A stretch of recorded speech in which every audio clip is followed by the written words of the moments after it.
This is the Mickey G channel. It fashions itself the Rio Grande Valley's version of Wayne's World. And on this night in August, it literally was. We have a special guest lined up for you guys tonight. The one, the only, Josefino Consulting. I was online talking about nepotism and shady deals we've uncovered in San Benito. Guess I struck a nerve. The city manager threatened to sue us with taxpayer money after we showed you he was violating the city charter, refusing to move into town. Are you planning to move? No, Never? never. And get this, the mayor has threatened to knock the blank out of me if I dig deeper into his family. And it's that kind of nonsense that gives us the title of our next investigative report. After my planned podcast appearance was advertised on social media, San Benito's mayor, Guerra, opened his mouth. And boy, did he stick his foot right in it. Now I'm trying to think of what the next video is going to be called. I got drunk with power and arrogant with power. Stupid with power could be the third. Stupid with power, it is.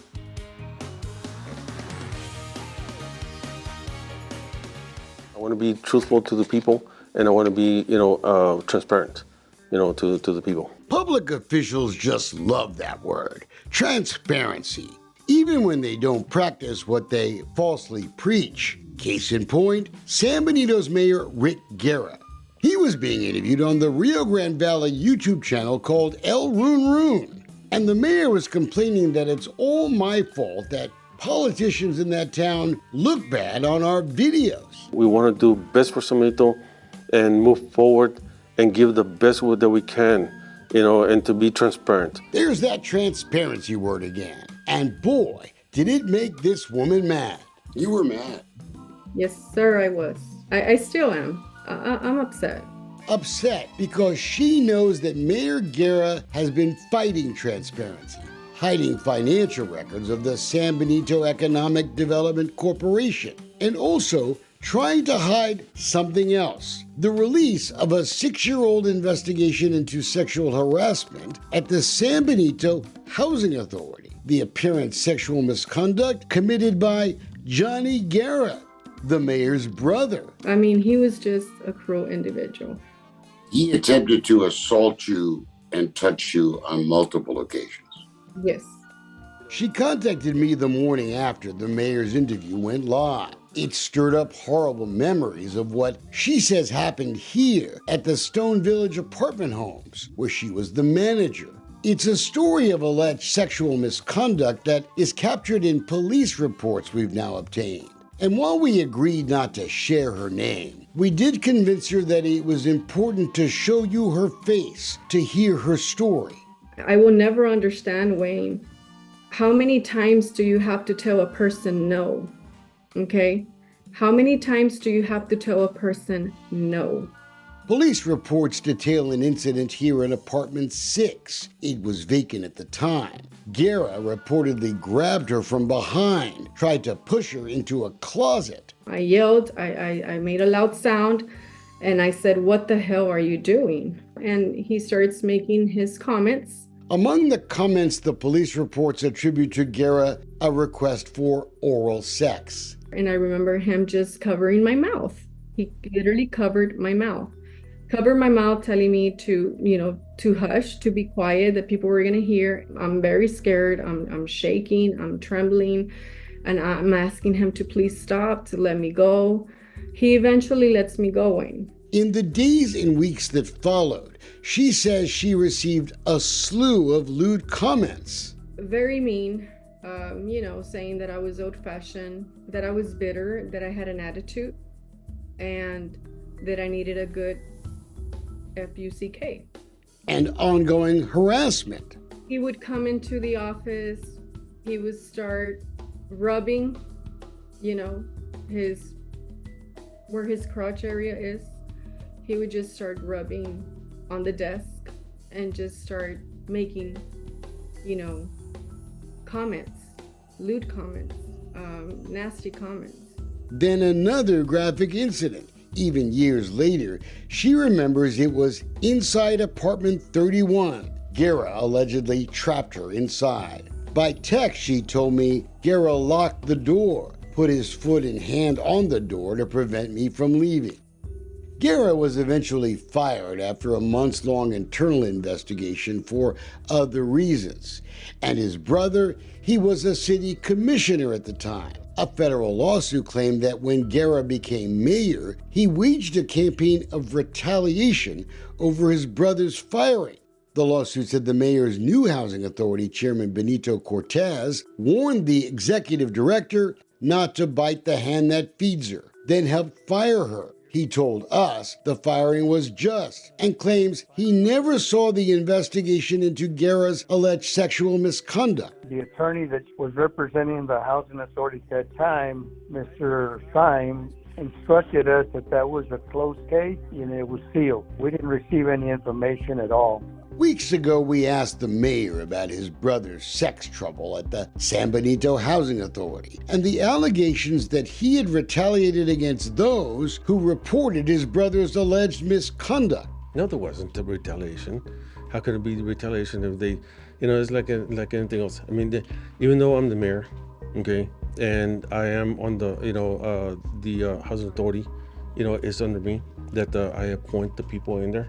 Guerra replaced the Housing Authority board when he became mayor, and one of the first people he put on it when he was elected was another one of his own brothers, Ramiro Guerra. Today, he's the vice chairman, helping his brother, the mayor, hide from you the whole truth about what really happened here. The office talk was that eventually this person was going to turn and come after everybody that did wrong to, according to him, his brother. At the very least, it's another example of a town that has a nepotism problem that simply erodes accountability. We've had 2 developers now say that you are responsible for killing these deals. This is where our Drunk with Power investigation began. City Commissioner Deborah Morales. She had put her own husband Jose on 2 boards, including the powerful Economic Development Board. It's kind of hard to keep up with all the kinfolk being appointed and hired in this town. Jose Morales, he's become a lightning rod for recent controversy, getting blamed for trying to drive developers out of town, like the Resaca Village Shopping Center developers. They accused Morales of trying to shake them down during a fight over the long, mostly COVID-related delays in finishing the shopping center. At that time, we were kind of shocked by the behavior. Varco believes the city was trying to take over ownership of the almost completed shopping center so they could direct contracts and money to their friends and relatives. And it followed complaints from another developer of a failed project in San Benito about the Morales family, too. We think taxpayers ought to be asking why the city is getting into fights with the few people who really want to invest a lot of money in their town. Don't you think other developers are seeing this and saying, I'm not going there? That's called stupid with power. San Benito is now spending tens of thousands of tax dollars locked in a legal fight with Varco. And they're spending more tax money trying to subpoena our records, even though their fight with Varco is their business, not mine. The city's lawyers want anything we have that relates to members of the EDC, their family members, the city commission, their family members, agents and employees of San Benito and their families, or stuff we have on Varco, our text messages, audio, video files, the confidential informant even funding our investigation. In other words, they want us to disclose a news investigation, including audio and video that they don't even know we have, that's never even been broadcast yet. Doesn't the public have a right to know? What are you hiding? It's another fishing expedition by that guy, EDC lawyer Michael Pruneda, wasting your money. He'll never get the stuff, because it's called the First Amendment. Drunk with power, Mr. Pruneda, arrogant with power, stupid with power too. And Jose Morales continues to violate state law, trying to hide his records of government phone calls. The Attorney General has told the city to make him cough it up. If he doesn't, will file a criminal complaint. Out of closed session.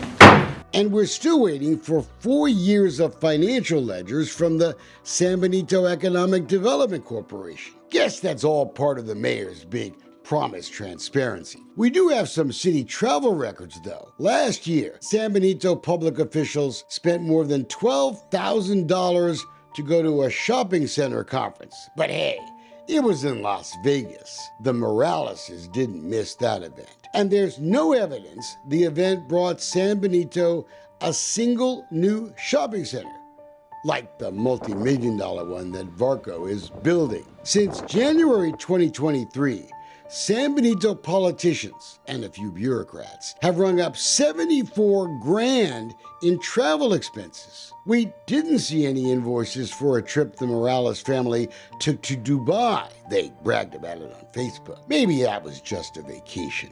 And San Benito ISD, it's the city's biggest employer, and the political patronage we're finding between government agencies has prompted new allegations to come pouring in recent weeks. The school board president and the mayor, well, they supported each other in the last election. Essentially, a slate of politicians all voted in. I know you'll be shocked to hear this. The mayor's brother, Rene, he's now been hired as the school district's technology director. The folks reaching out say they're scared of retaliation, like the kind described at the housing authority. Many have relatives that still work in city government and the school district.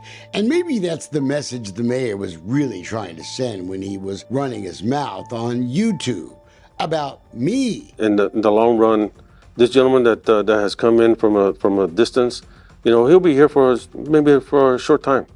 And he'll leave. But we're here. We're still here. That is, hey, don't help this guy. Don't talk to this guy because he's leaving and I'm still going to be here. It could also be interpreted, if you want, as a threat of some sort, telling folks that I'm not going to be around that long, and if they complain once I'm gone, there's no one to protect them. How about you? Do you agree with me? Definitely, 100%, absolutely. Arrogant with power, drunk with power, stupid with power. There was never any criminal charges filed against the mayor's brother, but there is more evidence the mayor's kin may have gotten special treatment. A former San Benito police detective told us she was told to back off while she was investigating multiple complaints against the mayor's brother. I started digging into it, but my investigation was halted because I found out a lot of information. And not just about sexual harassment, but about possible financial impropriety at the housing authority. I actually contacted the FBI like 2.5 years ago. She was told to drop the investigation, and she left shortly after that. That seems to me. Yes. But luckily for us, the tips keep coming in, and it's time for taxpayers in San Benito to rise up, stand up, say enough is enough. Don't do it for me, do it for her. Why didn't they allow for the investigation to take its natural course? Why did they? I feel that the system failed me,